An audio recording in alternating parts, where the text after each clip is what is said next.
Alors nous allons nous attacher maintenant aux pratiques scripturales effectives des étudiants. Et pour ce faire, nous avons procédé à ce qu'on appelle une analyse dite compréhensive et descriptive. Et donc je vais expliquer en quelques mots de quoi il retourne.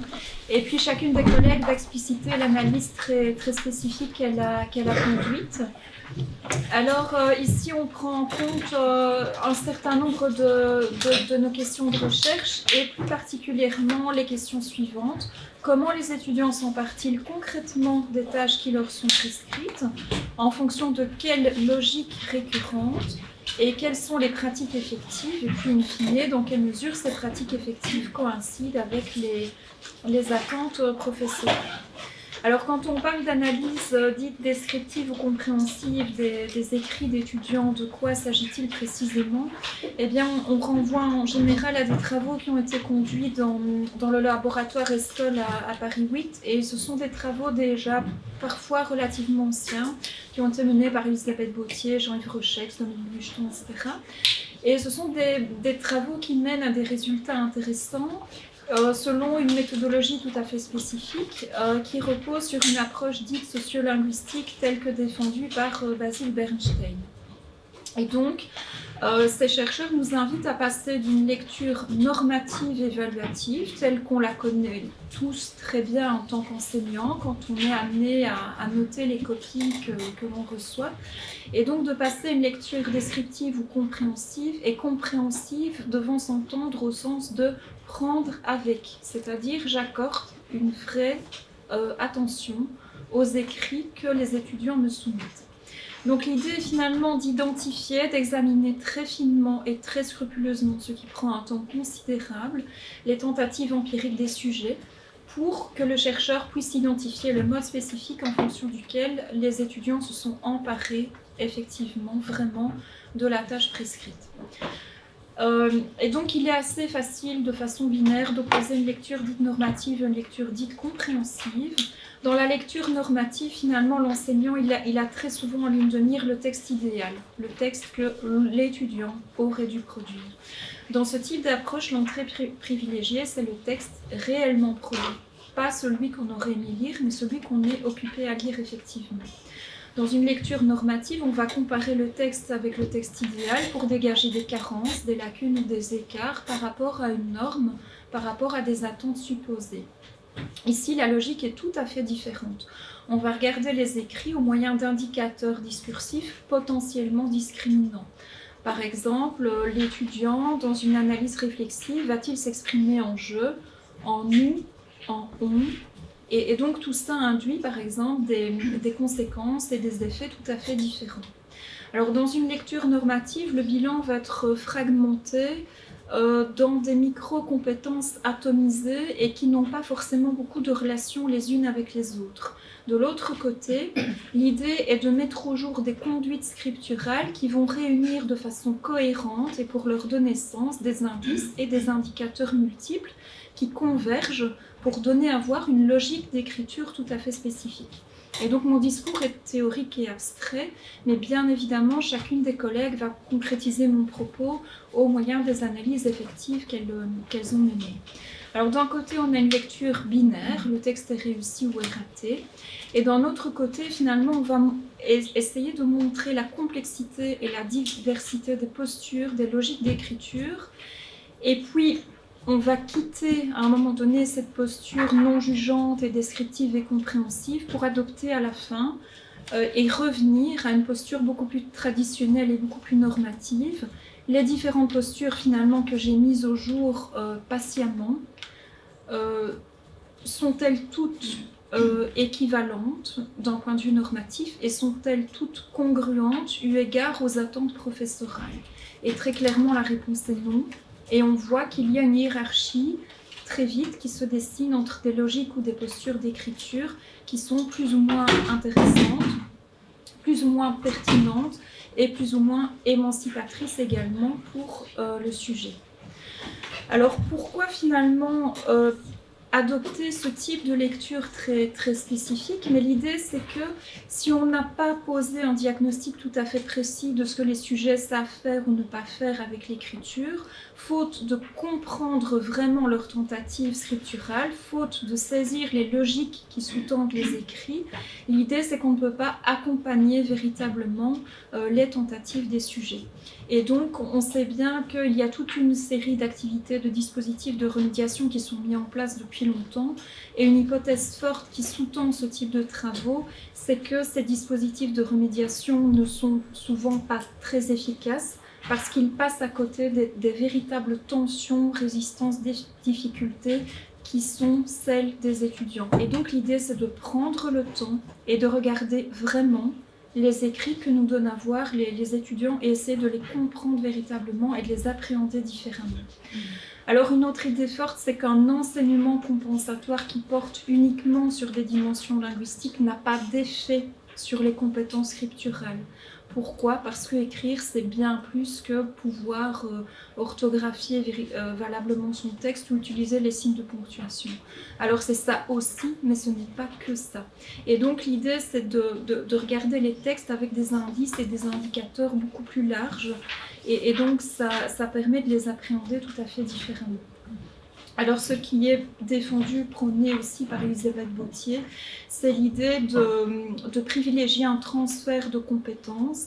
Et donc elle estime que ce transfert de compétences ne peut pas avoir lieu quand on travaille uniquement et tout le temps sur des micro-habiletés linguistiques. Ce qu'on doit viser, c'est la construction d'un sujet pensant et écrivant.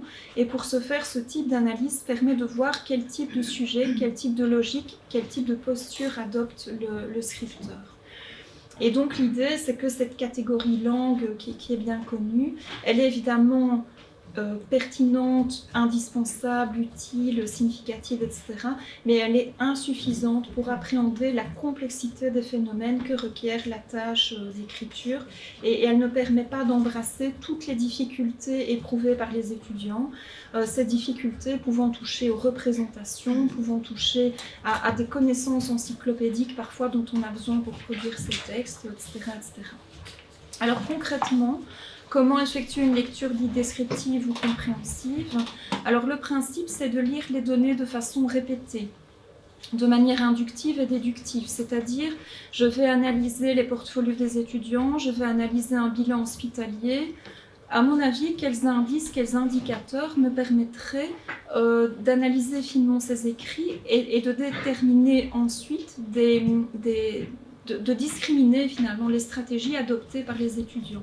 Et puis parfois, c'est en lisant les écrits que des indices ou des indicateurs auxquels on n'avait pas pensé dans une première intention vont nous apparaître comme des indices ou des indicateurs significatifs et potentiellement discriminants. Alors bien évidemment, tous ces indices et indicateurs varient très fortement selon le genre qui est traité. On n'analyse pas un mail comme on analyse une question d'examen, une réponse à une question d'examen, comme on analyse un écrit réflexif, comme on analyse une anamnèse ou que sais-je. Et donc l'idée, c'est d'essayer de cerner, de mettre au jour le mode spécifique selon lequel l'indicateur va être présent ou pas, et aussi la façon dont cet indicateur va se moduler dans les énoncés empiriques. Et donc l'idée, finalement, c'est d'identifier finement chacun des textes et de se dire, mais dans tous les textes que j'ai pu analyser, est-ce qu'il n'y a pas des similitudes qui font que ces textes, je vais pouvoir les regrouper dans ce qu'on appelle des constellations idéales typiques ? Est-ce qu'il n'y a pas finalement des façons récurrentes d'écrire, des logiques ou des postures qui permettent finalement de réunir un certain nombre de pratiques dans des catégories génériques. Et là, je renvoie à la démarche que Marianne expliquait tout à l'heure et qu'elle a utilisée. Finalement, c'est une démarche relativement similaire. Et on se rend compte qu'il n'y a pas autant de façons de s'emparer de la tâche qu'il n'y a d'étudiants. Il y a X façons de s'emparer de la tâche qui sont en fait récurrentes et qu'on va retrouver dans une même classe, dans un même établissement et puis dans des contextes extrêmement différents. Et on voit qu'il y a donc des logiques et des postures récurrentes qu'on peut cerner et mettre au jour.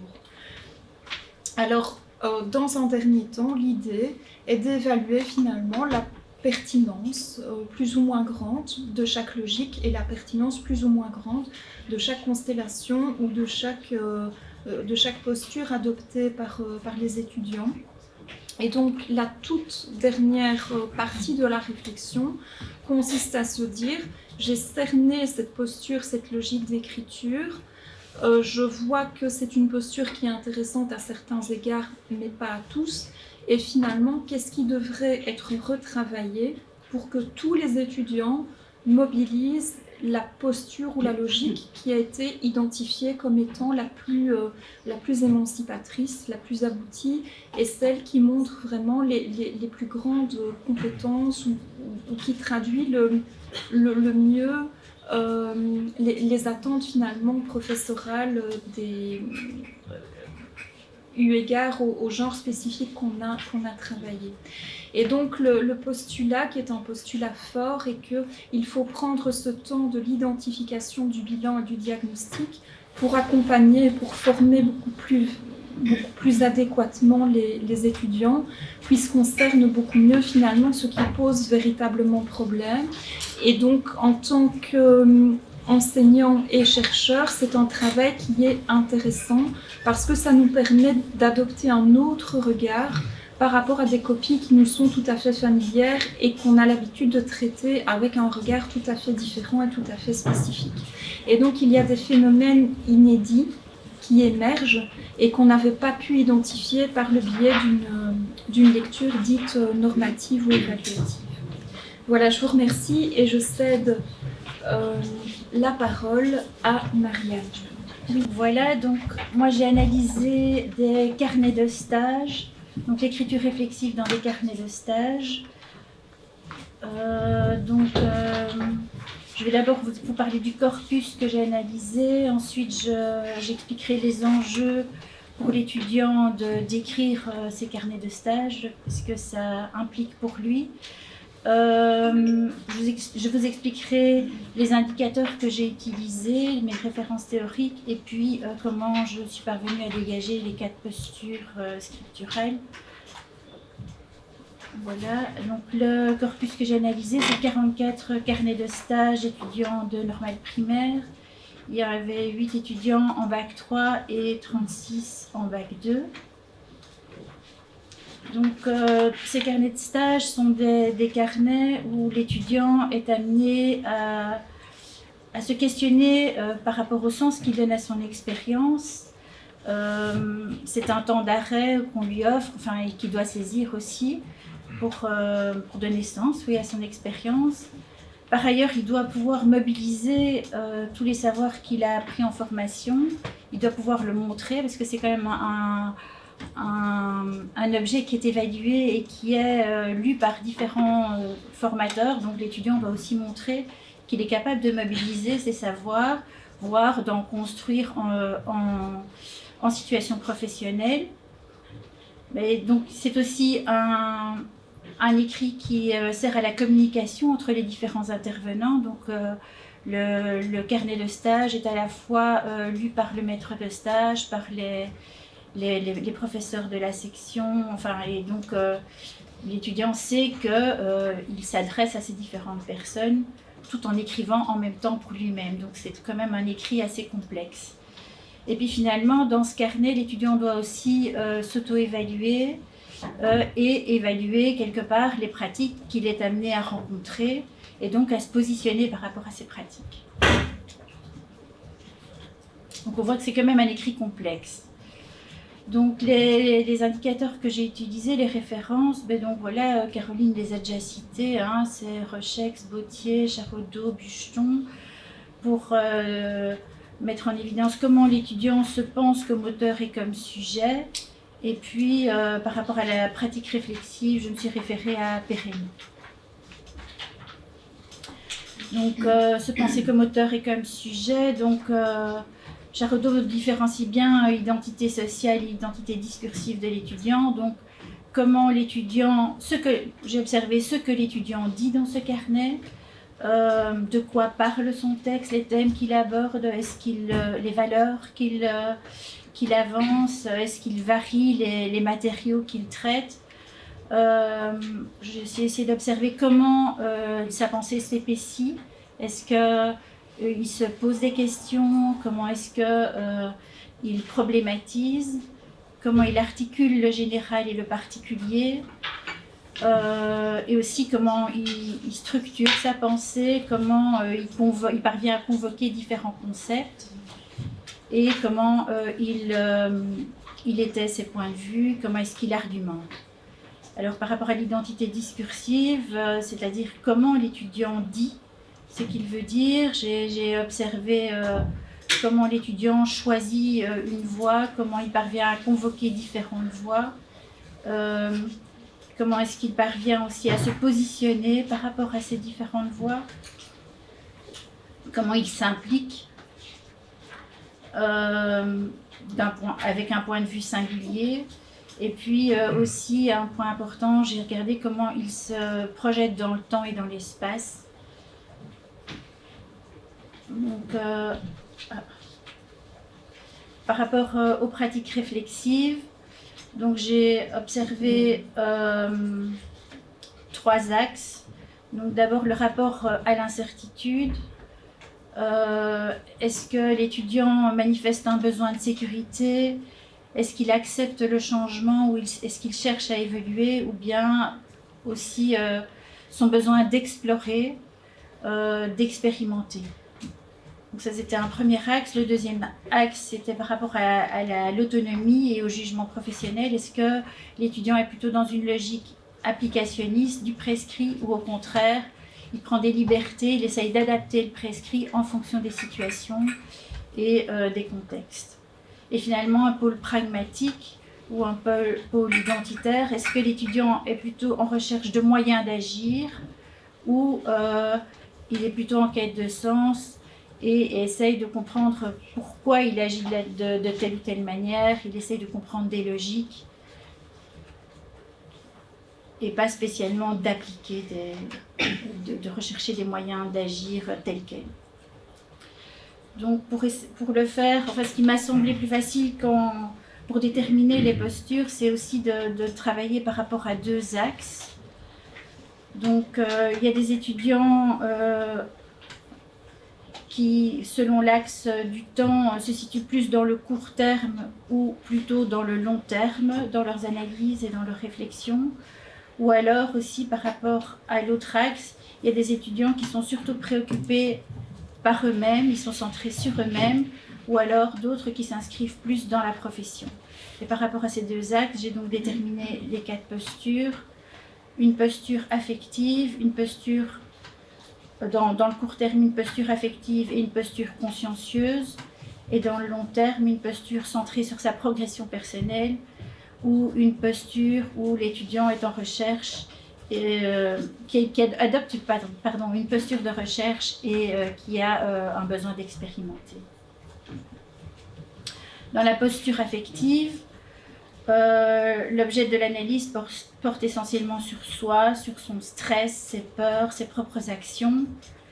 L'étudiant décrit ce qu'il fait, il utilise surtout un jeu autocentré, problématise peu, il est plutôt dans la description. Au niveau du temps, c'est un temps immédiat, il raconte surtout ce qui va se passer dans le stage ou dans les journées à venir. Et ce qu'il exprime très fort, c'est un besoin de sécurité. Les exemples. Voilà, donc la journée s'est magnifiquement passée, elle est passée tellement vite que je n'ai pas vu le temps passer. En général, la journée s'est bien passée, mais elle était stressante car ma psychopédagogue est venue me voir. Donc on voit que ce sont des étudiants qui vraiment parlent d'eux-mêmes et de leurs peurs. Il attend de son maître de stage qu'il soit indulgent car c'est son premier vrai stage. On voit les préoccupations très centrées sur eux-mêmes. Alors, pour la posture consciencieuse, donc ce sont les étudiants qui sont dans un court terme, mais qui sont plus ancrés dans la profession et qui vont moins se centrer sur eux-mêmes. Donc l'objet d'analyse, des analyses de ces étudiants porte essentiellement sur ce que l'étudiant doit faire. Il est en train de chercher des conseils, mais des conseils précis à appliquer. Donc l'étudiant n'argumente pas fort, il répète, on a le sentiment en tout cas qu'il répète ce que le maître de stage ou quelqu'un lui a dit, donc c'est la seule polyphonie qui existe dans ses écrits. Mais il n'argumente pas vraiment pourquoi il doit le faire. Il redécrit sans réellement argumenter. Et donc il manifeste aussi un certain besoin de sécurité dans la mesure où il veut des conseils à appliquer tels quels, sans devoir lui-même porter son propre jugement. Et donc il a un ancrage pragmatique assez fort. Il recherche des moyens d'agir. Donc voilà quelques exemples de ce que les étudiants peuvent écrire dans ce profil-là. J'écoute les conseils de ma maître de stage, mais je dois maintenant les appliquer. Donc vraiment, c'est appliquer les conseils qui est important. Là, il y a une description. On peut supposer que c'est vraiment quelque chose qu'il répète, qu'on lui a dit, mais on n'a pas vraiment les arguments qui montrent que c'est pertinent de le faire. J'aurais dû prévoir une liste de fruits et de légumes du printemps pour ma leçon du jour. J'ai demandé aux élèves de découper, etc. C'est une description, mais on ne sait pas pourquoi il doit le faire. Mais sans doute qu'on lui a dit. Enfin, je ne sais pas, mais c'est une hypothèse. Ce que moi j'attends principalement de mon maître de stage, c'est des retours constructifs sur mes préparations ainsi que des conseils pour découvrir un maximum d'astuces utiles aux instituteurs. Donc voilà des étudiants qui ont besoin d'être rassurés dans ce qu'ils doivent faire et qu'on leur dit de faire. Puis il y a une posture donc, qui est dans le long terme mais auto-centrée, qui est une posture centrée sur la progression personnelle, où là l'objet de l'analyse porte sur l'auto-observation de l'étudiant. Il observe ses difficultés, ses comportements, son expérience, et il transforme ces difficultés, les obstacles qu'il a rencontrés en objectifs. Et là, effectivement, il y a une argumentation qui est formulée en référence à sa propre expérience. Et donc, voilà quelques exemples. Mais là, c'est vraiment une étudiante, j'ai pris qu'un exemple, l'étudiante qui formule ses objectifs de stage et qui dit « mais je dois être bien structurée dans la préparation de mes leçons, réaliser des fiches méthodologiques précises et structurées, faire attention à mon orthographe et le travailler. » Oui, je n'ai pas corrigé les erreurs des étudiants. Donc, elle dit aussi qu'elle veut être plus assidue, donc elle se compare dans le temps, on voit qu'il y a une dimension temporelle, sortir de ma zone de confort et travailler sur des choses qui sont plus compliquées pour moi. Donc elle se formule des objectifs à partir de ce qu'elle a pu observer précédemment dans son parcours. La posture de recherche et d'expérimentation. Donc là, ce sont des étudiants qui abordent beaucoup plus de sujets. Il y a une plus grande variété de sujets qui sont abordés. Il y a plus de références. Le questionnement et les problématisations sont présents. L'étudiant cherche à se positionner par rapport à différentes références. Voilà. Et donc voilà, ce que j'attends de ma maître de stage, c'est qu'elle m'accueille dans sa classe, qu'elle m'accompagne dans les leçons que j'ai conçues, qu'elle me laisse créer avec mon imagination de nouvelles leçons, des nouvelles manières d'aborder la matière. Et donc là, vraiment, c'est pas du tout la même fonction du maître de stage entre un maître de stage qui me donne des astuces et un maître de stage qui me laisse expérimenter. C'est vraiment une autre posture. Je trouve que j'ai su m'adapter aux circonstances dans lesquelles mon stage a eu lieu. J'ai trouvé ma place au sein de la classe et je n'hésite pas à aller vers les différents enseignants qui m'encadrent. Donc là, vraiment, il y a une recherche d'informations parmi plusieurs référents. Et essayer aussi de trouver sa place. C'est quelque chose qui est formulé par l'étudiant ici. Et donc voilà, si en termes de conclusion, on peut dire que finalement, tous les étudiants ont donné sens à leur expérience. Ils sont tous en recherche, ils essayent tous de bien remplir leur carnet de stage et font bien leur travail. Mais quand même, il y a certaines postures qui sont plus efficaces que d'autres et qui vont plus permettre à l'étudiant tous les processus métacognitifs de prise de conscience, des processus à mettre en œuvre pour construire son identité, pour être plus autonome et aussi en termes d'identité. Donc effectivement, je pense que de formuler ça avec les étudiants et d'avoir ce type de dialogue avec eux va peut-être leur permettre d'évoluer. Voilà, merci de votre attention. Voilà.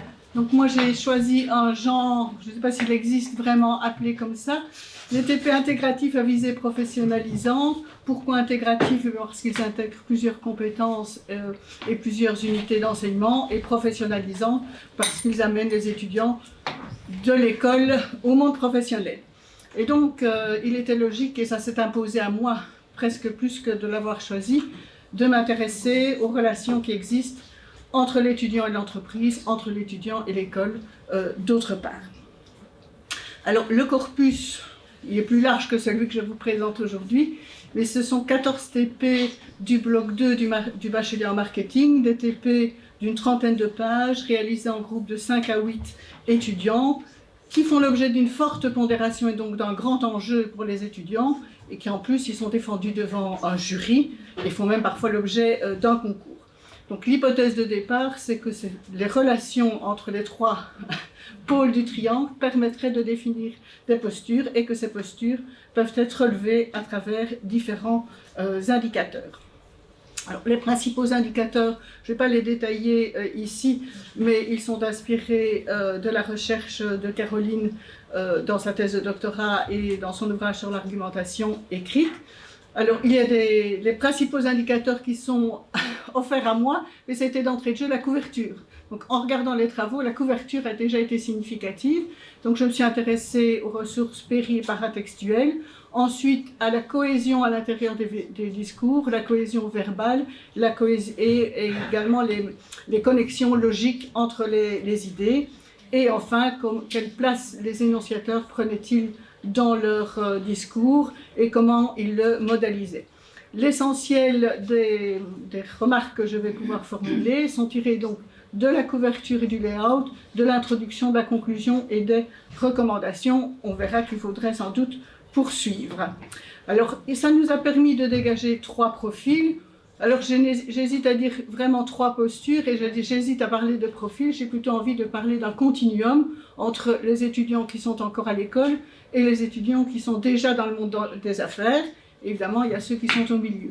Et ça tombe bien dans la mesure où les TP que j'ai choisi d'analyser sont des TP au milieu.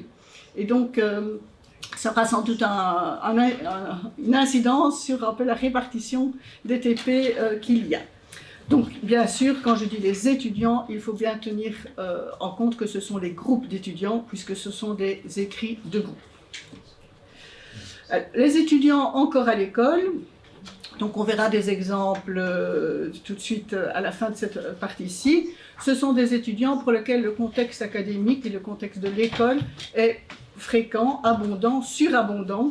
On verra, je crois que la plupart de mes collègues voient ce que je veux dire quand une introduction commence par « dans le cadre de nos études », par exemple.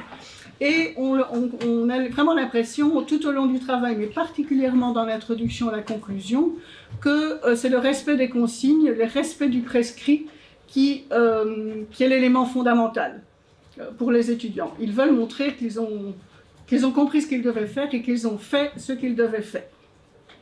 Et donc, on en déduit que la relation à l'entreprise est assez faible, c'est la relation à l'école qui domine. Les énonciateurs, quand ils apparaissent dans l'écrit, d'abord ils apparaissent assez peu dans l'introduction et dans la conclusion, comme s'ils n'assumaient pas pleinement la charge du travail. Par contre, ils sont surabondants dans les recommandations, parce que là, ils se disent il faut qu'on montre qu'on a travaillé. Ils semblent assez peu sûrs d'eux, dans la mesure où, par rapport aux autres groupes d'étudiants, on voit que les conditionnels abondent, quand je dis abondent, vraiment abondent, et des conditionnels vraiment de prudence. Donc j'avance des choses, mais sans trop... voilà, je reste un peu à distance. Par ailleurs, ils veulent toujours justifier leurs affirmations. Et donc, grande abondance de connecteurs qui justifient par la logique, donc, ou par l'explication, car, ou simplement le but. Je fais ça pour que, afin de. Chose qu'on retrouvera nettement moins dans les autres postures.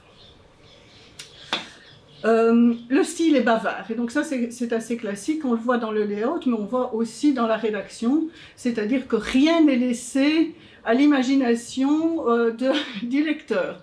Toutes les transitions entre les chapitres sont notées, quand ils font un calcul, à la limite ils expliquent le calcul, hein, on fait ci, puis ça, puis ça, au lieu de nous donner directement le calcul. Là aussi, les verbes pouvoir, les verbes devoir sont extrêmement fréquents dans les travaux. On a dû, on devrait, on pourrait, ça nous permet de, vraiment, c'est récurrent de manière très significative. Voici un exemple de couverture, et donc on voit bien la haute école bien visible, et on voit le type de travail, et puis le nom de l'entreprise derrière les 2 points, comme si elle était anecdotique. C'est par hasard qu'on s'intéresse à cette entreprise-là, mais on n'est pas plus investi que ça dans l'entreprise, et puis on nous réexplique encore les consignes du travail déjà sur la couverture. Style, syllabus, alors là vous voyez peu, mais ce qu'on voit c'est 4.1, 4.11, avec chaque fois une petite transition, une petite phrase pour dire où on en est, alors qu'elle répète parfois simplement le sous-titre. Alors, oui, je dois dire que pour chaque groupe, pour chaque posture, j'ai choisi la première page des recommandations. Donc chaque fois la première pour tout le monde. Comme ça, on peut voir les différentes approches. Sur l'introduction, j'en dirai pas plus, mais en voici une significative. On pourrait difficilement faire mieux. Chaque année académique, l'EFEC effectue une collaboration. Donc voilà, chaque année, dans un contexte historique, l'école. Cette année, l'entreprise partenaire est Walibi en l'occurrence. Et puis le dernier paragraphe, c'est une redite de la méthodologie qui est en fait une répétition de la table des matières, mais sans investissement personnel. La conclusion, ici une conclusion bien scolaire, puisqu'elle recommence par un rappel théorique d'un concept qui a priori n'a pas raison d'être dans la conclusion. On devrait voir les recommandations des étudiants. Cet aspect théorique n'a pas sa place. Les étudiants au milieu du game, je les ai mis en bleu, hein, ils pataugent un peu. Là, je serai plus brève dans la mesure où c'est une position intermédiaire. Alors, si le contexte académique est encore fréquent, par contre, on voit apparaître, et parfois plus et parfois moins, une volonté de collaborer avec l'entreprise, le plaisir de travailler avec l'entreprise. L'entreprise est plus vue comme un partenaire. Ils parlent d'une mission qu'ils ont accomplie, ce qui n'est pas du tout le cas dans la posture précédente. On verra que sur les couvertures, les étudiants se font plus discrets, ils ont une meilleure conscience qu'il y a bien un partenariat entre l'école et l'entreprise, et parfois, eux se mettent de façon un peu plus en retrait. Dans la description du travail, dans le développement du travail, le but ici ne semble plus d'expliciter tout ce qu'on a fait, de dérouler le travail presque de façon linéaire dans le temps, mais de s'efforcer de rendre les choses visibles, directement efficaces en termes de communication. On est quand même toujours dans une disposition portrait avec les numérotations, mais on verra que le style syllabus est quand même un peu plus discret. Ils commencent parfois à s'approprier timidement la méthodologie, à dire qu'ils ont proposé telle ou telle chose, alors ce qui n'était pas le cas dans la première posture. Voici 2 exemples de couverture. La première, l'EFEC est bien au-dessus de l'entreprise, mais on ne saurait pas mieux évoquer le partenariat que par cette poignée de main. Les étudiants ne sont pas présents sur la couverture. Dans l'autre couverture, la référence à l'entreprise est visible. Walibi y est 2 fois, l'EFEC n'y est qu'une seule fois. La problématique est sur la couverture et les étudiants ne figurent pas. Pour être honnête, je dirais quand même que ces étudiants sont en tête de page de toutes les pages du travail. Hein. Donc, mais sur la couverture, ils n'y sont pas. Voilà 2 exemples de présentation. Et donc on voit, c'est toujours un style syllabus, mais il apparaît des couleurs, il apparaît des colonnes, il apparaît des petits paragraphes avec une seule phrase. Et parfois, d'ailleurs, ce n'est pas toujours des phrases complètes. Donc il y a une avancée vers la posture suivante. Donc ici, le plaisir de travailler avec notre mission, je ne reviens pas dessus, je l'ai cité. Quand ils présentent dans leurs conclusions leurs résultats, ils parlent d'un travail qui les aura mobilisés. c'est autre chose qu'on a dû faire un long travail qui nous a fatigués. Il en résulte une proposition très complète, favorisée par... Donc ils revendiquent quand même leurs recommandations et ils les modalisent de façon appréciative, ce qui n'est pas le cas dans la posture précédente. Les autres, on a fait ce qu'on devait, voilà, c'est fait, au revoir, grosso modo. Les étudiants, évidemment, déjà dans les affaires, cela nous intéresse plus, évidemment, puisque c'est là que nous voulons amener nos étudiants. Là-bas, la relation à l'entreprise est forte. La place de l'école est beaucoup plus discrète. Elle n'est pas complètement absente, hein, ne rêvons pas. Mais on voit de s'immiscer dans les coulisses, être au cœur de l'entreprise. L'entreprise nous a fait part de ses difficultés et nous allons l'aider. Enfin, ils se présentent comme des collaborateurs, des futurs marketeurs, mais ils sont dans l'entreprise. Quand ils évoquent la méthodologie, ils l'évoquent très rapidement, ils ne la redétaillent plus comme pour dire au professeur, voyez, on a tout fait, là, ils remettent les grandes lignes de la méthodologie. La mise en page ici favorise l'efficacité et la mise en page est une mise en page paysage, où là, il y a très peu de paragraphes, très peu de phrases construites, mais on va travailler sur la disposition en colonne, l'usage de puces, l'usage de signes typographiques pour marquer les connexions entre les idées, mais on voit beaucoup moins de connecteurs en vocabulaire, comme dans la première posture. Les recommandations ici sont pleinement assumées, c'est-à-dire nous recommandons, nous proposons, nous suggérons, nous conseillons, et donc ils y vont et au présent et de manière assez forte, de manière générale. Et puis quand ils font la liste des recommandations et des actions concrètes, là les énonciateurs disparaissent parce que, voilà, ils ont dit voilà ce qu'on recommande, et puis ils font la liste sans chaque fois devoir se réinvestir et revenir et occuper le devant de la scène. L'entreprise est valorisée avec des termes comme c'est le temple du divertissement, la plus grande entreprise, c'est brillant. Enfin, il y a toujours des mots forts pour parler de l'entreprise. Les recommandations sont nombreuses et il arrive même que les étudiants fassent des recommandations qui sortent du cadre du travail. Autrement dit, ils vont plus loin que ce que l'on leur demandait. Et certains ont même une posture un peu haute, ils vont même jusqu'à critiquer l'entreprise, certaines décisions de l'entreprise. Ça, ce n'est pas la majorité, je vous le dis tout de suite. Et on voit aussi, ce qui est quand même un peu touchant, c'est que dans cette posture-là, les étudiants ont un rapport affectif avec la cible de l'entreprise, avec les consommateurs. Donc c'est nos répondants, notre cible, nos consommateurs. Et ils semblent sûrs de ce que les consommateurs leur ont dit et que ce qu'on leur a dit est vrai. Et d'ailleurs, leurs recommandations vont se faire au présent et au futur et pas tellement au conditionnel.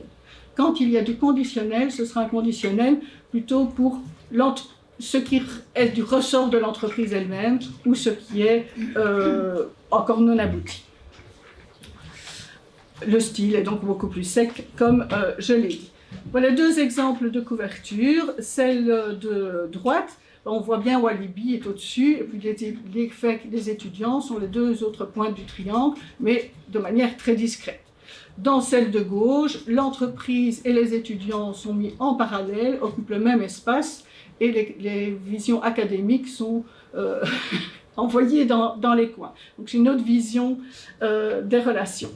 Voilà deux exemples de mise en page, et donc c'est chaque fois la première page des recommandations, des tableaux en paysage, avec l'usage de couleurs, avec l'usage de puces, mais à part dans un des paragraphes, un texte, mais sinon ce ne sont pas des textes construits. Dans l'introduction ici, je veux simplement souligner ce point. Les étudiants se sont appropriés la problématique puisque nous avons formulé une problématique précise qui sera le fil rouge de notre travail.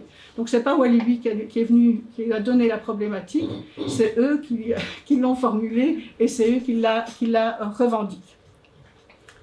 Et enfin, pour terminer, dans la conclusion, on retrouve ces mots forts, la fameuse attraction, c'est au cœur de notre travail, et une phrase qui est tout à fait touchante. Donc, nous avons pris à cœur ce rôle de marketeur que nous a offert Walibi. Et donc là, ils se sont vraiment mis dans la position du marketeur et pas de l'étudiant. Enfin, je conclus rapidement. il serait évidemment intéressant de comparer ça avec les TP de la première année et les TP de la troisième année pour voir le rapport et l'évolution. S'il y a plus de professionnels en troisième et logiquement plus d'étudiants dans la première, et évidemment de travailler sur les pages qui n'ont pas été dépouillées à fond, qui sont la présentation des résultats. Et chose qui, dans un monde idéal, devrait pouvoir être faite aussi, c'est de pouvoir prendre le temps de mettre la main sur tous les indicateurs qui trahissent l'écriture à plusieurs mains. Parce que clairement, dans certains travaux, on voit des ruptures de style et des ruptures de construction qui indiquent qu'effectivement, plusieurs étudiants l'ont écrit. Mais ici, je n'ai pas assez de données pour vraiment le mettre en avant. Voilà, je vous remercie de votre attention. Alors moi j'ai décidé dans le cadre de la recherche chez Lang de travailler sur les résumés de textes, mais je me suis intéressée à l'activité résumante en soi, plus que vraiment au résumé scolaire, etc. Dans la mesure où cette activité résumante met en œuvre des compétences méthodologiques qui sont primordiales dans le parcours d'un étudiant en haute école et qui sont essentielles, dont la maîtrise est essentielle dans le cadre de l'appropriation et de la restitution des savoirs. Alors mon corpus est composé de 80 résumés de textes, rédigés tous par des étudiants de bloc 1 dans le cadre d'une épreuve formative réalisée en tout début d'année.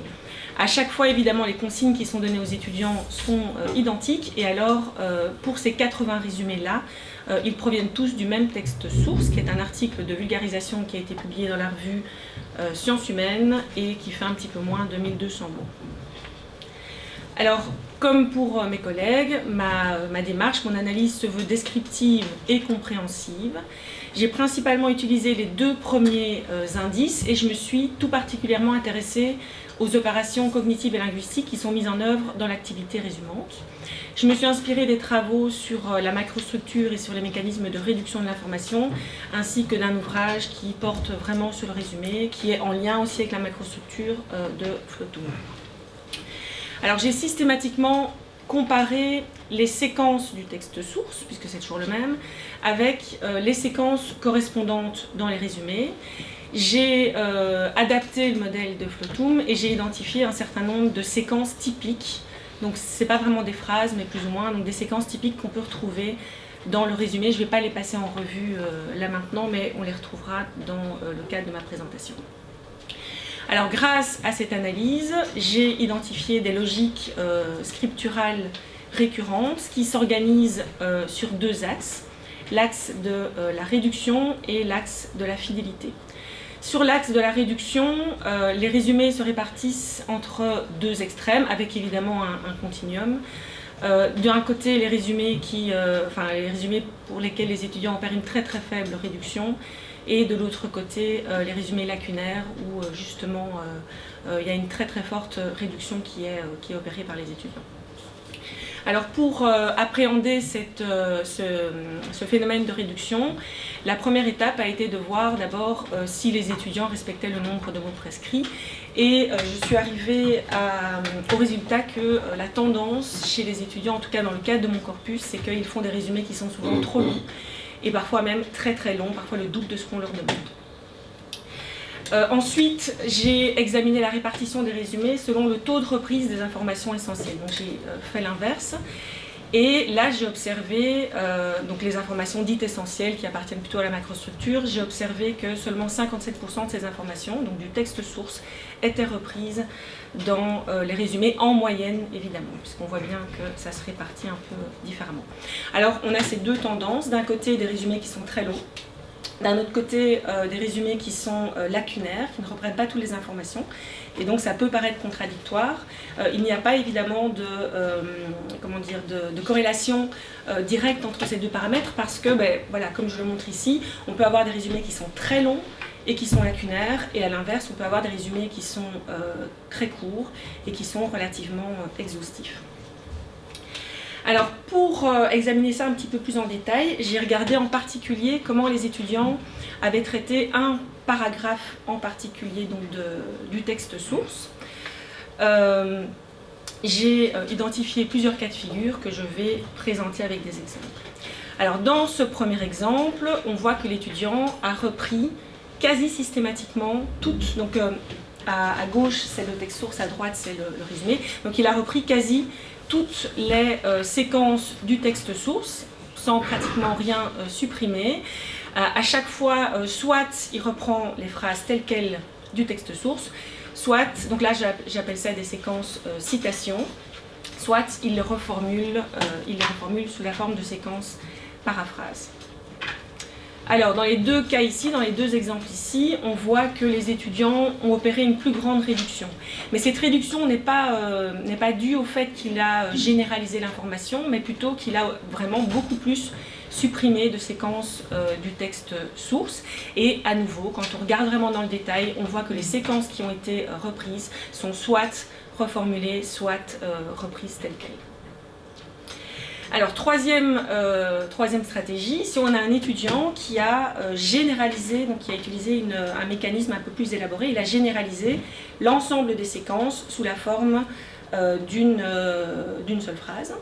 Et ça concerne 10% de mon corpus. Donc c'est quand même un phénomène qui est assez rare, une stratégie qui est assez rarement utilisée. Et alors, dernier cas de figure, qui est quand même assez surprenant, même si c'est assez récurrent, ça concerne un résumé sur 5 pratiquement, des étudiants qui font complètement l'impasse sur tout ce paragraphe 6, alors que au niveau de la macrostructure, au niveau des informations qui sont traitées, elles sont quand même relativement importantes compte tenu du sujet traité dans l'article. Alors ça c'est donc sur l'axe de la réduction. Deuxième axe, à nouveau, donc les résumés se répartissent en continuum entre deux extrêmes au niveau de la fidélité.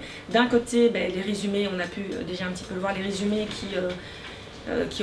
dans lesquels les étudiants opèrent ce que j'appelle un abus de fidélité, puisqu'ils reprennent quasiment toutes les phrases du texte source. Et puis de l'autre côté, les résumés réappropriés. Alors, au niveau donc de ces résumés citations, j'ai regardé toutes les séquences des résumés de mon corpus et j'ai pu observer qu'en moyenne, 43% des séquences de mes résumés étaient des séquences qui étaient vraiment les mêmes, pratiquement les mêmes, parfois on supprime un petit mot par-ci par-là, mais étaient vraiment comparables à celles du texte source. Et pour le dire autrement, dans plus ou moins un résumé sur 3, la moitié des séquences sont en fait des séquences citations, donc des phrases reprises pratiquement sans aucun travail de reformulation. Alors ici j'ai regardé une phrase en particulier d'un autre paragraphe, du paragraphe 4. Cette phrase a été reprise par 39 étudiants sur 80. Il y en a qui ont décidé de ne pas traiter cette information, ce n'est pas non plus une information cruciale. Les étudiants qui ont repris cette information-là, à travers cette séquence-là, ont soit repris la phrase telle quelle, il y a quand même un grand nombre qui ont repris la phrase telle quelle, plus ou moins, ou alors ils l'ont reformulée sous la forme d'une séquence paraphrase, et donc je me suis intéressée à la paraphrase dans la mesure où elle met en jeu des mécanismes de transformation sur le plan syntaxique et sur le plan sémantique. Alors ici, en bleu tout au-dessus, on a la phrase du texte source. On voit que certains étudiants la reprennent exactement de la même manière, première ligne. Et puis, 60% des étudiants maintiennent vraiment la même structure de phrase. Donc quand ils vont reprendre cette information, ils reprennent la même structure syntaxique et à la limite, ils opèrent des changements mot à mot au niveau des substitutions au niveau sémantique. 41% ont changé la structure de la phrase et dans ce cas-ci, ils ont opéré une inversion entre le thème et le prédicat. Alors, au niveau sémantique, j'ai regardé en particulier, j'ai fait un petit peu exprès parce que je sais d'expérience que les étudiants ne sont pas toujours au courant du sens du mot et donc j'ai regardé comment les étudiants traitaient un mot en particulier. La majorité le reprennent tel quel. Certains vont le substituer à d'autres, ce qu'ils appellent des synonymes, donc à d'autres noms ou parfois à d'autres verbes, mais on voit bien qu'il y a des degrés de proximité sémantique très variables et que parfois on s'éloigne quand même assez bien du sens du mot d'origine. Alors de l'autre côté des résumés citations, on a les résumés réappropriés, où en fait l'étudiant va quelque peu d'une certaine manière se réapproprier le discours. Il peut le faire de plusieurs manières. Une manière, c'est d'embrayer son discours, d'utiliser des embrayeurs énonciatifs. Alors, il y a relativement peu d'embrayeurs spatiaux ou temporels. Il n'y a pas beaucoup non plus d'embrayeurs de la deuxième personne, même si, voilà, j'en ai repris, hein, ils sont en vert dans mes exemples. Les embrayeurs énonciatifs les plus utilisés sont des embrayeurs de la première personne. Il y a un je, mais sinon ce sont des pronoms ou des déterminants de la première personne du pluriel, donc des nous, des nos, des nôtres, etc. Et souvent, c'est des déterminants ou des pronoms qui vont plutôt faire référence à la société dans laquelle l'étudiant va s'inscrire. Alors, l'étudiant peut aussi s'approprier le discours en le modalisant, évidemment, en rajoutant des séquences par lesquelles il va faire un commentaire, comme ce que j'ai mis en évidence dans mes exemples. Alors, je n'ai pas encore vraiment analysé ça de manière très très fine. En tout cas, ce que j'ai observé, c'est que en termes de modélisateurs, c'était surtout des modélisateurs appréciatifs et qu'il y avait énormément de malheureusement qui viennent s'incruster dans les résumés alors que le mot ne figurait pas du tout dans le texte source. Troisième manière, les étudiants peuvent se réapproprier le discours en ajoutant des informations qui ne figurent absolument pas dans le texte source. Ça ne concerne pas une majorité, ça concerne seulement 34% des résumés. Alors parfois, c'est vraiment des informations mineures qui sont rajoutées, comme dans le premier exemple. On va rajouter dans la liste des réseaux sociaux des réseaux qui n'apparaissent pas dans le texte original. Et puis parfois, on voit l'avant-dernier exemple, une référence à Maslow, à la pyramide des besoins, etc. Parfois, les étudiants font des comparaisons ou ramènent des informations qui ne sont absolument pas, même pas implicitées ou quoi que ce soit dans le texte source. Alors si je fais un arrêt sur image par rapport à mes résultats, je peux dégager deux grosses tendances. Alors une première tendance, c'est vraiment des étudiants qui collent très très fort au texte source, qui ont du mal à prendre de la distance par rapport à ce texte source quand ils doivent évidemment restituer les informations qui y sont traitées. Et la deuxième tendance très forte, c'est des étudiants qui réduisent l'information quand même, puisque il y a moins de mots dans le résumé à tous les coups, mais qui ne vont pas généraliser l'information. Et quand ils réduisent, c'est plutôt en faisant des coupes au niveau des séquences, et parfois, sans doute pour coller au nombre de mots, etc., ils font l'impasse sur des paragraphes entiers ou des fins de textes entiers, alors que, évidemment, les informations étaient importantes. Alors, pour conclure, je voudrais juste insister sur le fait que l'activité résumante se situe vraiment à la croisée de compétences qui sont lecturales et scripturales, et c'est pour ça aussi que je m'y suis intéressée.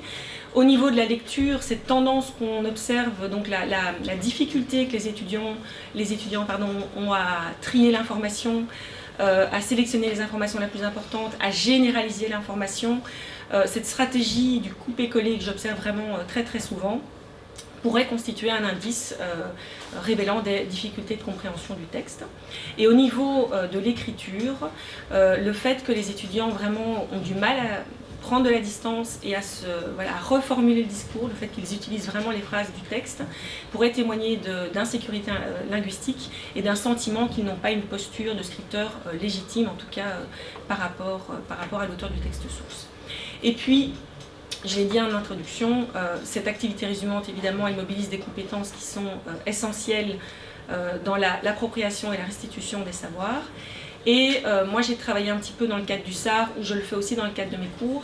On peut tout à fait faire le lien avec la manière dont les étudiants, finalement, vont synthétiser leur syllabus, leur cours quand ils doivent l'étudier, parce qu'on remarque en fait les mêmes écueils. Ils ont tendance vraiment à surligner énormément, ils ont tendance à, quand ils font des synthèses, reprendre les phrases, donc absolument pas se réapproprier finalement la matière qu'ils doivent étudier. Alors, pour les pistes futures, j'aimerais évidemment travailler sur les écrits restitutifs d'une manière plus large, travailler sur la polyphonie discursive, mais en intégrant évidemment des travaux, des synthèses, des rapports de stage, des TFE, en tout cas toutes les parties où l'étudiant doit restituer la matière, et puis voilà, imaginer des pistes didactiques à partir de là. Je vous remercie pour votre attention et je cède la parole à...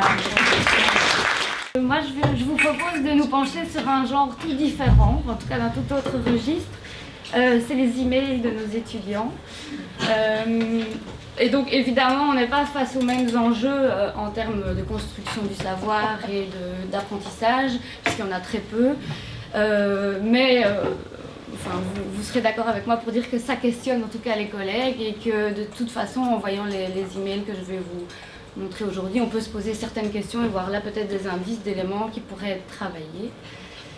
Donc l'échange par courrier électronique évidemment a des formes très différentes selon les contextes, etc. Donc c'est déjà quelque chose aussi qui rend l'analyse un peu complexe. Donc c'est une forme asynchrone et écrite d'interaction verbale. Donc c'est un genre en frontière floue et notamment on observe en tout cas dans la littérature scientifique une grande différence entre la façon dont les emails sont considérés et sont attendus dans le milieu académique, mais surtout universitaire, et la façon dont c'est attendu, considéré dans d'autres milieux professionnels. Au niveau des enjeux, il y a forcément un enjeu de formation et puis aussi de professionnalisation. Nos étudiants sont toujours en contact avec leurs maîtres de stage, leurs professeurs, etc. Et ça peut créer, on le verra et vous le savez, certains problèmes. Donc ça a un corpus d'emails d'étudiants qui sont inscrits dans différentes catégories, dans différentes hautes écoles.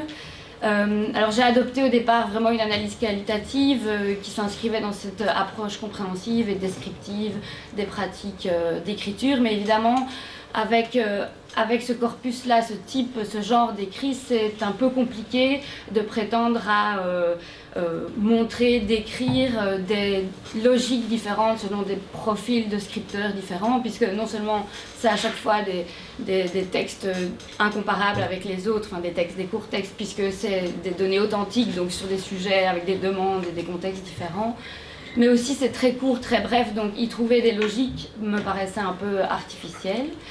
Ceci dit, ce qui ressort de l'analyse, c'est la mobilisation par de nombreux étudiants d'une logique de l'oralité, donc une logique conversationnelle, donc empruntée aux normes que l'on respecte tous quand on discute de façon informelle. Une logique de l'oralité qui est plus ou moins fortement présente dans la rédaction des emails, et on le voit à travers certains indices. Donc les étudiants ont tendance parfois à s'ancrer dans une situation de communication vraiment informelle, presque synchrone, donc comme si finalement on était dans l'instantanéité pure, ce qui en fait parfois arrive quand même avec le mail, surtout avec le développement des téléphones et la surprésence des enseignants sur les boîtes mail. Donc à la fois le contexte aussi rend les choses parfois ambiguës, mais aussi égalitaire, c'est-à-dire qu'il y a des études qui montrent que l'apparition de l'email, en tout cas au niveau de l'entreprise, permet en fait une démocratisation de la parole et une forme de position égalitaire pour tous. Mais on voit que dans le milieu universitaire notamment, ça ne plaît pas à tout le monde. Donc à la fois c'est ce que permet l'email, le format, etc. Mais en même temps, c'est pas attendu par tout le monde, donc ça peut créer de la tension. Donc au niveau de cette logique conversationnelle, donc de l'oralité, on en voit les traces dans les emails lorsque ceux-ci sont construits d'une façon à ce que la signification semble se construire au fil du temps, en fait, de façon chronologique, donc au fil de la rédaction de l'email chez l'étudiant. Donc sa pensée se déroule, il écrit et a priori il envoie le mail.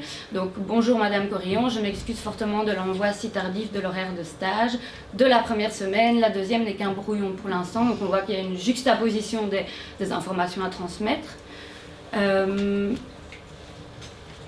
Alors ici, ça fait partie des emails, entre guillemets, je me permets de le dire, les plus problématiques au sens où la communication est brouillée. Mais donc c'est vraiment un exemple prototypique d'une étudiante qui a priori est vraiment dans la traduction directe, transcription directe de sa pensée sans éléments supplémentaires. Bonjour Madame Petit, cette année j'ai des AFP de stage LG 208 que j'ai validés en 2019 l'an passé. Je n'ai pas suivi les AFP car j'avais validé mes stages. Dois-je les repasser cette année, sachant que l'année passée je ne suis pas venue car mes stages sont validés. Bien à vous. Ce qui crée aussi une surcharge de travail pour tous les enseignants. Enfin vous le savez, on doit souvent quand même réécrire pour demander exactement quelle est la demande.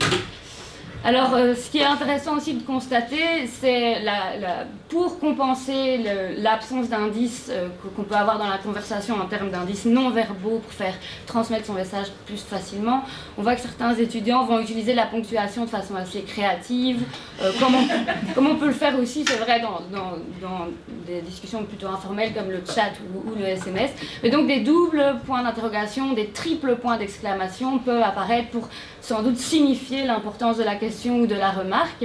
Et ce qui est intéressant, c'est de voir comment ça peut être perçu par les collègues, puisque une partie de mon corpus avait été envoyée par des collègues de ma haute école avec des commentaires, et donc on sent qu'il y a une tension qui est souvent perçue par ceux qui reçoivent ce type d'email, alors qu'en fait il y a peut-être juste ajout d'une expressivité de la part des étudiants.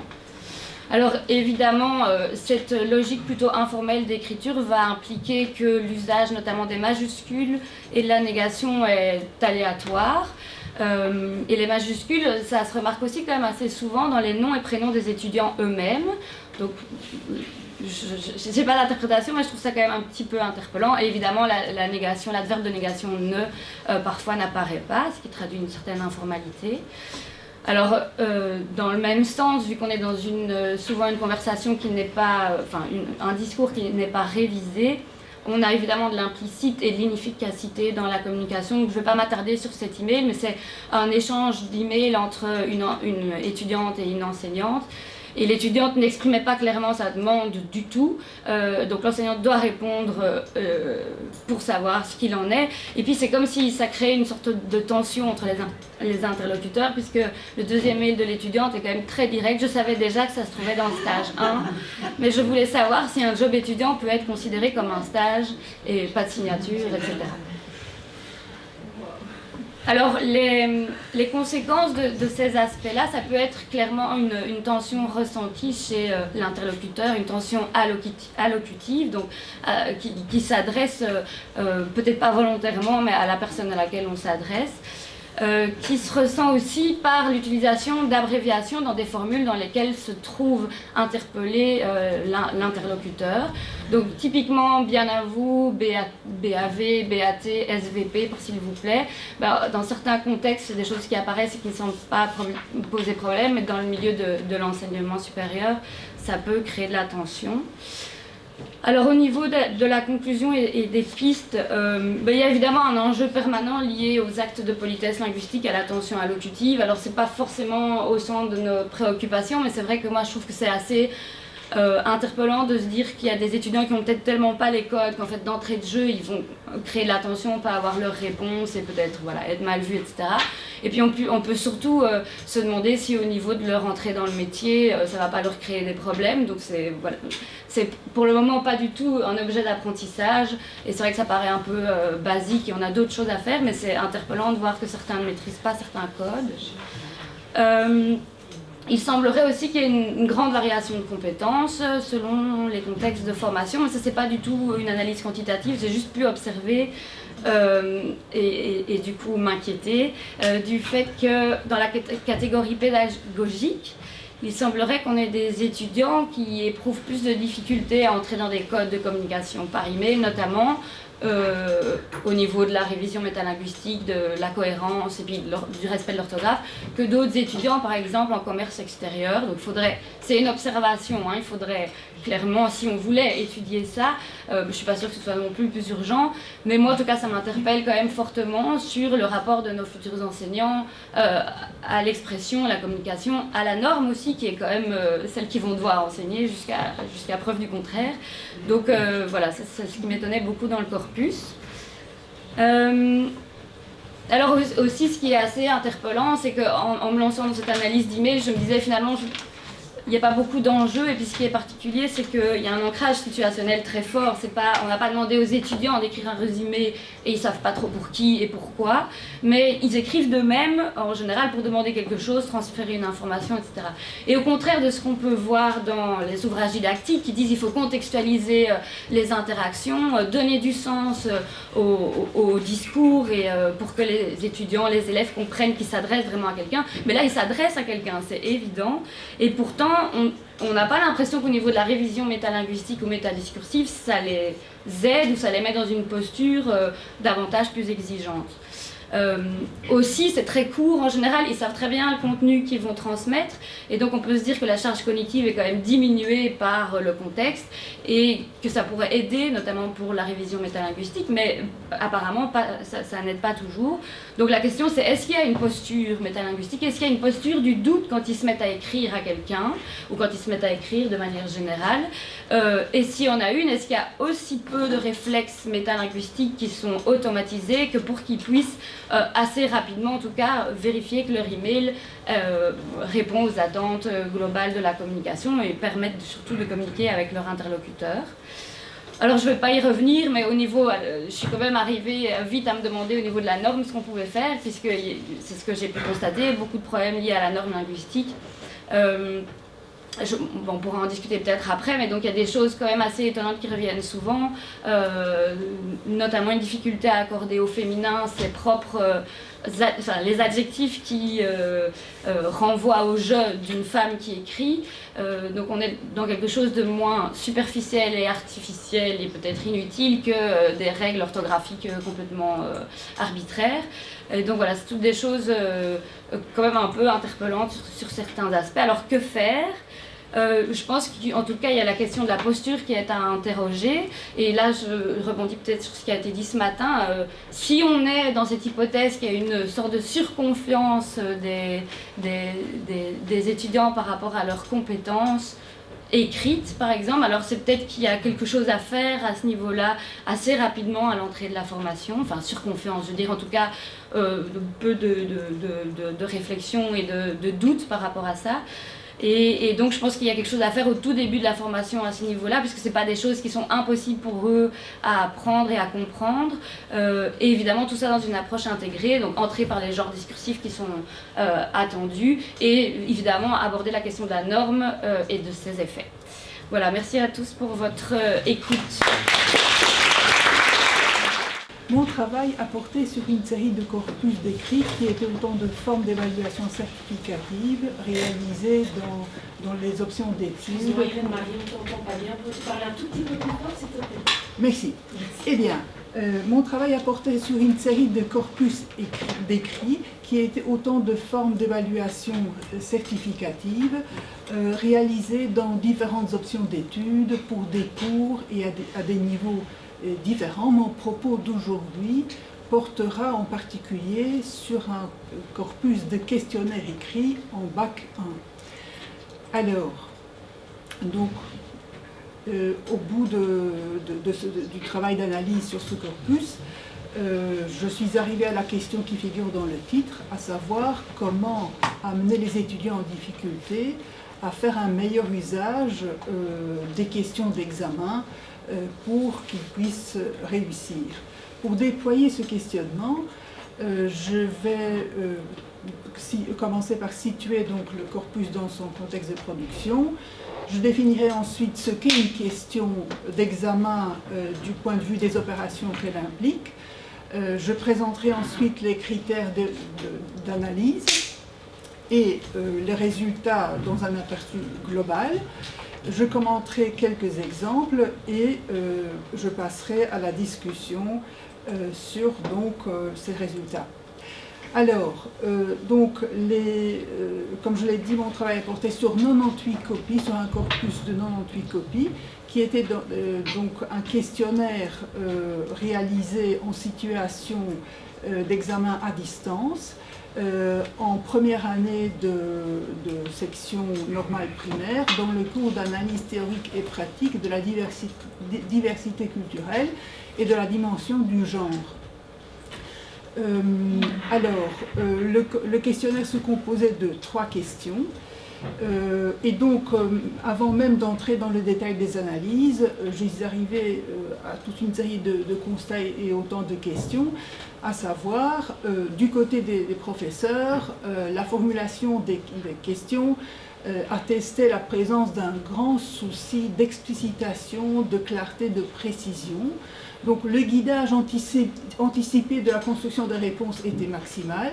Du côté des étudiants, la diversité, pour ne pas dire la disparité des manières de répondre, a amené la question de savoir comment les questions qui étaient les mêmes pour tout le monde ont pu être lues. Ces questions et constats ont rapidement entraîné une question qui est de taille, à savoir quelle peut être la correction, l'interprétation des résultats, quel est le rôle du correcteur.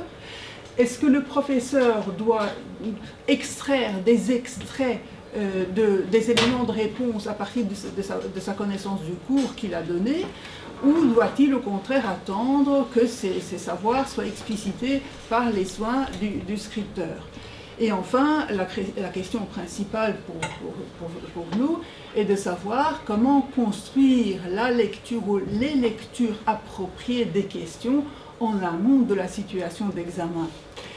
Alors, lire une question d'examen, nous savons tous pertinemment qu'une question d'examen, en réalité, c'est un ensemble de consignes qui sont autant d'opérations épistéliques et discursives complexes. Prenons l'exemple d'une question, je la reproduis telle qu'elle, en mettant en évidence certains éléments à partir des grandes épidémies, lèpre, peste, expliquer et exemplifier les mécanismes psychologiques qui sont à l'œuvre de notre peur des différences, établissez 3 parallélismes au choix, comparaison, indice fort, avec la pandémie du coronavirus. Pour vous aider, réfléchissez aux différentes étapes qui ont marqué l'évolution du coronavirus. Veillez à être complet, 3 mécanismes et précis, explications théoriques en lien avec les exemples.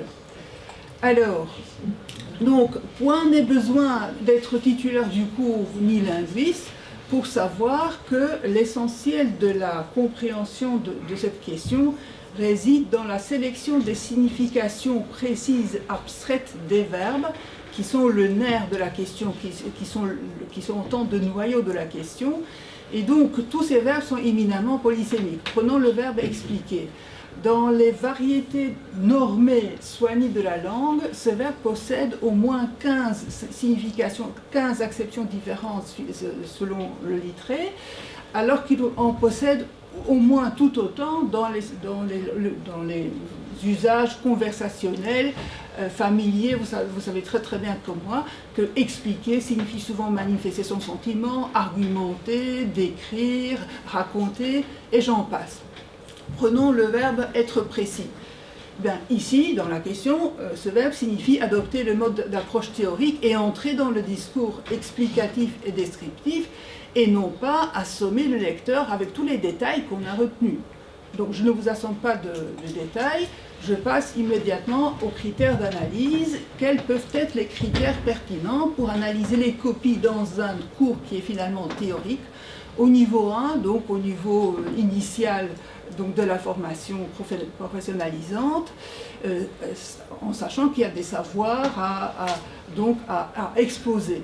Eh bien, les indicateurs qui sont dégagés en quelque sorte d'eux-mêmes à la lecture donc de ces 98 copies sont de 3 ordres. Ils sont extrêmement détaillés, précis, mais donc je vous en montre un aperçu global. Donc nous avons d'abord la construction de la situation de communication dans l'énonciation, à savoir les marques de la présence du scripteur, la place qu'il aménage donc au destinataire, et enfin la question de savoir si et comment le scripteur donc introduit les discours autres qui eux réfèrent aux objets du monde. La deuxième famille donc, des indicateurs concerne la construction des savoirs. Et donc ici, un élément important, l'indicateur important, est le type de structuration, d'organisation choisie pour la réponse. S'agit-il d'une structuration chronologique, par notion abstraite, par détails qu'on croit juste de donner, par doxa qu'on croit pertinent de reproduire.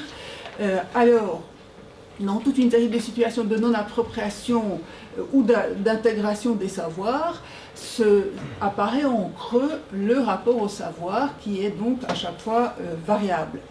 Troisièmement et dernièrement, il y a donc l'exploitation des ressources linguistiques et discursives. grosso modo, le choix entre les variétés soutenues, normées de la langue, les usages qui s'élaborent en référence aux normes écrites, ou les usages conversationnels, communicatifs, familiers.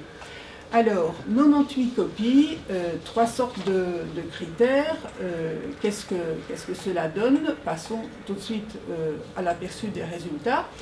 Eh bien, l'analyse m'a permis de dégager 5 grandes configurations discursives dans ces 98 copies qui se situent de manière scalaire entre 2 pôles opposés, donc, dont l'un est la non-appropriation des savoirs et dont l'autre est l'intégration des savoirs assumés sur le plan discursif et linguistique par le sujet. Et donc, la première configuration consiste à montrer qu'on a retenu quelque chose, en dépliant toute une série de détails qui ne sont pas vraiment analysés ni expliqués de manière suffisante. La deuxième configuration consiste à commenter, reproduire des doxas. La troisième consiste à narrer donc dans un flot narratif et qui court très vite, toute une série de détails tirés du vécu, donc des événements médiatiques ou de certains événements retenus du cours. Et donc ces 3 premières configurations reposent sur des opérations de substitution, c'est-à-dire au lieu d'expliquer, d'analyser ce qui est attendu donc dans la question, on montre, on narre, on commente et ainsi de suite. Alors, la 4e configuration très intéressante aux hautes écoles consiste à restituer les savoirs, ce qui est déjà bien, restituer les contenus, mais à la manière d'objets, de simples objets à apprendre, qui sont juste posés. Et la dernière configuration, la plus gratifiante pour le lecteur, quel qu'il soit, c'est évidemment construire des savoirs via les opérations attendues, donc expliquer.